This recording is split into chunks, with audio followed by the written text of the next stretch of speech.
How's it going, guys? It's Poetry Set, and welcome back to another episode of the Europa Universalis 4. Sweden is not overpowered campaign. So are we going to be able to avoid these Norwegian separatists? Norwegian, Russian, same thing, am I right? I'm obviously joking. No, there we go. Cool. We have way too many freaking forts up here. We need to get rid of some of these. Well, our royal marriage has ended with Pomerania. That's actually good because I'm not going to re-up it. In fact, this is probably the moment I'll take to break our alliance, dog. You're the only one I'm allied with. I'm your only ally, rather. I'm allied with Poland as well. I'm going to break our alliance. I'm going to keep our trust up in case it doesn't work out and I want to get you back. It should be easier. Otherwise, though, sorry about that. I got permanent claims on your whole country, dog. Yeah, I think that's fine. Really, actually, the only downside is the fact that we do have a coalition, and that could cause them to declare. But we have Poland, Lithuania. Yeah, I think we're okay. We're also doing great on manpower and our troops, and our money's all right. We can at least support everything when when we have everything down. Still, I think we're actually fine. But yeah, so I don't know. What are we going to talk about this episode? I'll think of something. Last episode we talked about like how I really like the amount of diversity there is in the United States. But this episode we could talk about something different. What do we talk about? I actually do want to continue with our stuff from last time. We should look for another ally. Yeah, we should look for another ally. But so the Parnania, no, Helra, it is. Riazan could be interesting. Would you ever be a vassal? That might be doable.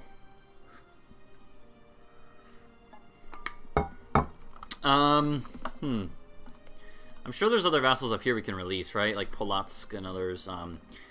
Yeah. Still, we should get another ally for now. So, I do actually want to keep going with what I was talking about last time. How, not about, like, diversity and stuff like that, but, talking about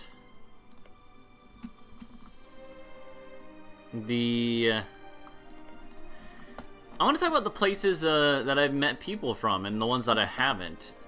Actually, that's something I always find interesting, is talking about, like, what places in the world have I never met someone from, you know? Because when you meet someone from, when you hear stuff about a country, sure, that's cool. When you look at stuff online about a country, that's cool, sure. But meeting someone from a country really is, I think, is the closest you can get without going there to figuring out what is this country actually like, right? Asking someone, what is this like in your country? Stuff like that. I think is really cool. It's always really cool to find out from other people, like, what is their country like? What is, where you're from like, you know? I really like that. So, like, for instance, this past semester in the spring, so last fall, well, even before that, like, last spring, so not this past spring, but last spring, I started to get into learning Catalan. And I've talked about this many times, so I'm not going to go into all the details of that. But I got into learning Catalan, and I've still been keeping up with that pretty well, I would say. But I don't really have many people to practice with. However, I do know one person who speaks Catalan, and it's a former professor of mine. And yeah, she grew up in Barcelona like her whole life until she moved to the U.S. for like school. And then married an American, and now is a professor at my university. So, so she speaks Catalan, obviously. She's bilingual. Trilingual. She speaks Catalan and Spanish, both natively, you know, and then she speaks English. But so with that, I had her in the spring, last spring, and then I went to Spain. And then I came back, and I was like, I want to find someone to practice with. And then I was like, wait a minute, I know a former professor. And I was like, I felt a little awkward about it. It's like, it's been a year since I've even talked to her at all, and now I'm gonna be like, hey, can I come and like practice this other language with you? You know, it's kind of weird. Or not, it's not even weird, but it's just made me a little nervous. I was like, I don't know. But I did it. I emailed her, and she was like, yeah, sure, come on by. And it's actually really funny. I think I talked about this earlier maybe, but I sent the email in Spanish, right? Because I didn't want to just all of a sudden be talking in Catalan. So I sent the email in Spanish, which I think is her preferred language. And then she emailed me back in Catalan, and I was beating myself up for it. I was like, oh, darn it, I could have done it in Catalan, probably. I think I'm fluent enough to write an email. So I was like, gosh darn, I missed the opportunity there. But still, so then I started going to like her office like once a week to practice Catalan, and that was super helpful. It was awesome, and I was super glad that she was willing to like do that with me, and it helped me practice this other language. Oh my god, we just got not only the core creation cost, we also just freaking got manpower recovery speed up by 20%. That's huge. So yeah, I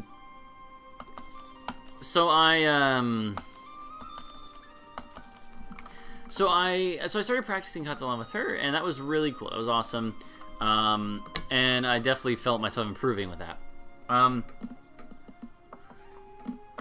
So that was cool. And I really liked talking to her and asking her stuff about this particular things. Like, for instance, a small little thing. Here, you guys will learn some Catalan that I learned fairly recently, a few months ago now, but still. So in a couple songs that I listen to, that's actually the main way I keep up with my Catalan, is listen to tons of Catalan music. I found a bunch that I really like. I don't know, just really lucky. With that, in one of the songs, then the singer says, he refers to Mamara, which means my mother. Mamara. But the thing is, normally, going just by like what normally happens with possessive pronouns or whatever, or adjectives, I don't remember. Like when you say in Spanish, you would say like mi mama, mi madre, right? But in Catalan, normally you say, you're bad too, darn it. Normally you say la meva, or if you're Valencian, la mewa. But so it would be like la meva mara. But in this song, then they didn't say la meva mara, they said mamara. And I was like, that's so weird. In fact, I was like, wait a minute, that sounds more like French, like madame, right? Like madame is like my lady, right? But it's ma-dame. So ma is like my, and so for a feminine object. So it's mamara is like my mother, right? And so I asked her about this, and she was like, oh yeah, she was like, oh yeah, you picked up on that. Well, that's because in Catalan you can actually, specifically with family, you can do that. You can't do that with anything else, but specifically with family, you can say mamara to refer to your mother, because it's a lot easier to say than la meva mara, and it's something that people commonly say, and it's accepted. It's as correct. Even though the normal way is technically correct, it's a lot longer to say, and a lot more like formal sounding. And you don't need to be formal with family. So, and I was like, oh, that's so cool. And then I was like, well, wait a minute, that's kind of like Italian, because in Italian, there's also a difference between how you refer to your family, not just your mom and dad, but your family and anything else. Because normally you say, similar to like Catalan, you say il mio or la mia, or il tuo, la tua, etc., etc. But with family, you just say mio or mia. You don't say la mia or il mio. And so there's a different rule for family than for the rest of words, for the rest of nouns. And so I told her, I was like, wait a minute, that's like Italian almost, with the, not in the way that it has it done, but in terms of like where the differences lie. It's family versus non-family. And she's like, yeah. And so that's really cool. But anyways, though, that was kind of like a tangent, but I I don't know, I just really like learning about stuff about other cultures and stuff. So, and meeting people from different places. When I was in Spain last semester, I met quite a few people from like, I actually met a lot of Flemish people, and that was pretty cool. I really liked talking to Flemish people. Flemish people they were all really nice, all the people I met from there, and they all spoke very, very good English. And I know that's actually a reputation that the Dutch and the Flemish have, actually, is that they're super good English speakers, which is really cool. Oh, we didn't get it, darn it. So now we have 2 institutions ticking. That's annoying. Oh, it went in Bohemia, actually. Oh god, Bohemia is freaking roasted. Toasted, man. Still, we should get it really quickly, right? I'm pretty sure it's like every Protestant province. Yeah.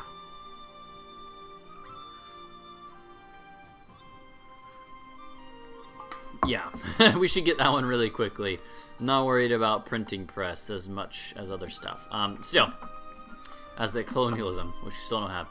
But anyways, though, so I really liked meeting a lot of like Flemish people, and again, I actually really do want to learn Dutch at some point in time. But I do worry that learning Dutch is I've talked about this in other videos as well, but learning Dutch is, I think, not super useful, because most of the time, most people who speak native Dutch speakers also speak English, and they always speak it really well from my experience.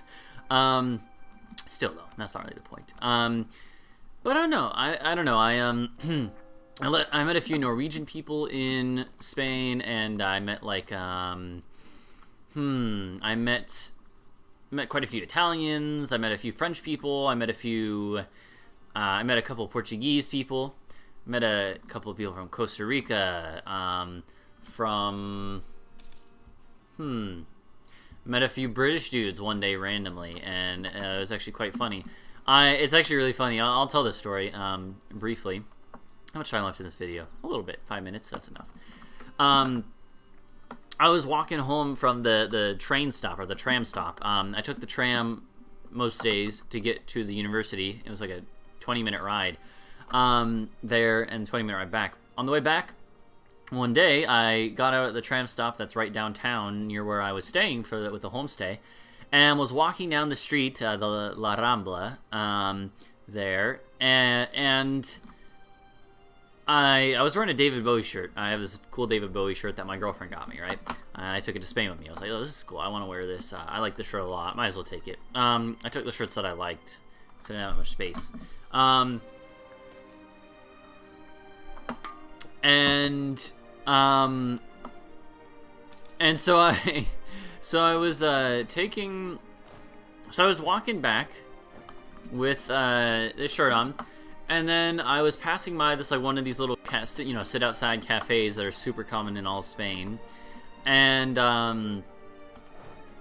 these dudes were like these very, very clearly British sounding dudes were like, hey, you, get over here. You know, I'm not gonna do a British accent, that's insulting, but they were like, hey, get over here. And I was like, well, first off, I was very surprised to just hear a random person speaking English to me, because Alicante, the city I studied in, there's not that many English speakers there. A lot less than I even expected, which is good. That's actually a really good thing. Oh, the Commonwealth form. Oh, hey. That's good for us, probably. But yeah, so I wasn't actually... I was surprised by how little English was spoken in Alicante, because it's a tourist city, right? I was like, oh, there's going to be people there. But in a good way. I was like, oh, good. I'm going to get all the practice I need. And I did. But, so I was like, so whenever someone like just spoke to me in English that wasn't from my program, one of the other American students, I was always very, very surprised. And I felt a little special, honestly, which is kind of silly, right? Because like English is the trade language of the world. It's not like it's that rare to hear other English speakers in any part of the world, really. But so these British dudes were like, hey, get over here. And I was like, okay. And I went over, and basically, these British dudes were just like on vacation, hanging out in hanging out in Alicante for like a week or two, and we're like, ooh, Pretender Rebels, that could be really good.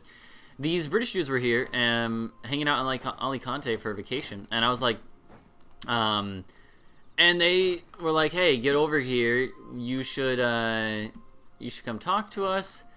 And I was like, sure. And I walked over, and I was like, I don't know what they're gonna want, but it's kind of weird, but also interesting. I'm intrigued. And they're like, what's your favorite David Bowie song? they had seen my shirt, and you know, David Bowie's British, and they're like, hey, what's your favorite David Bowie shirt? And I told them, and then they were like, you know, where are you from? You know, and we started talking. And so I actually sat there for like 2 hours talking with these dudes randomly, just being like,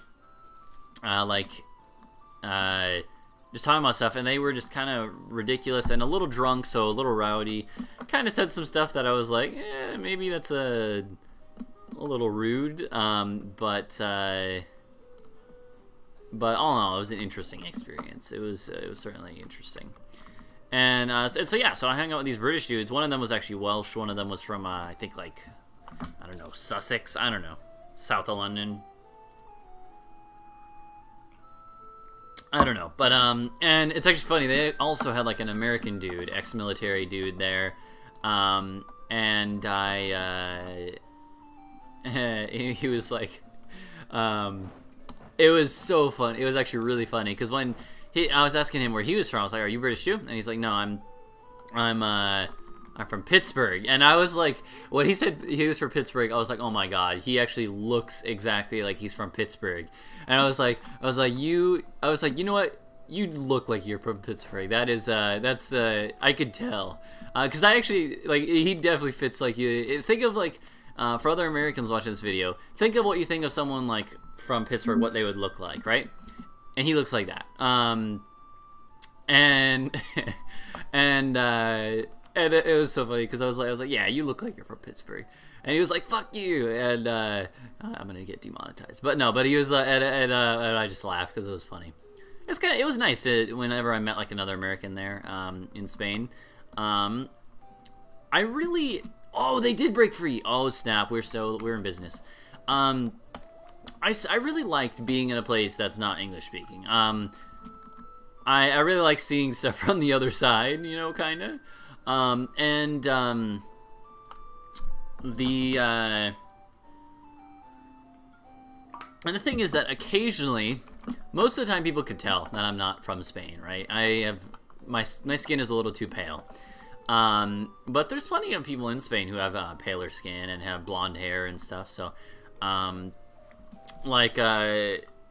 I could blend in sometimes, not often, but occasionally I'd be able to blend in, and I could actually pass for being someone from there.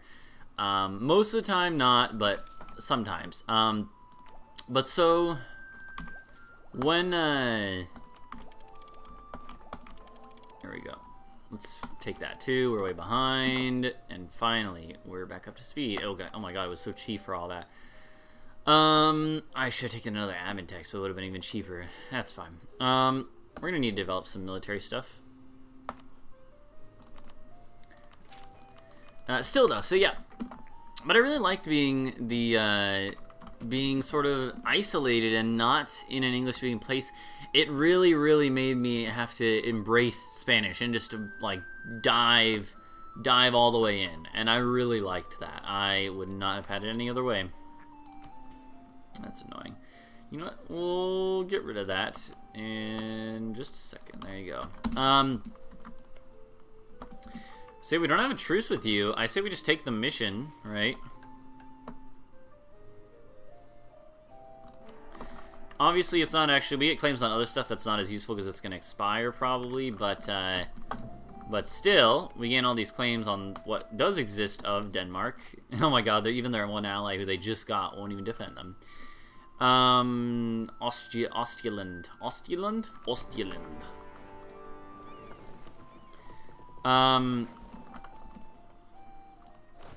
Man, I really wish I knew like any Scandinavian language at all, like even a little bit. That'd be so cool. So yeah, anyways though, But yeah, just it was refreshing. We'll continue talking about this next episode, actually, but I do need to go and wrap this episode up. I do have a schedule I'm trying to keep. So thanks for watching. Please leave a like and subscribe for more, and I'll see you guys in the next episode. Bye-bye.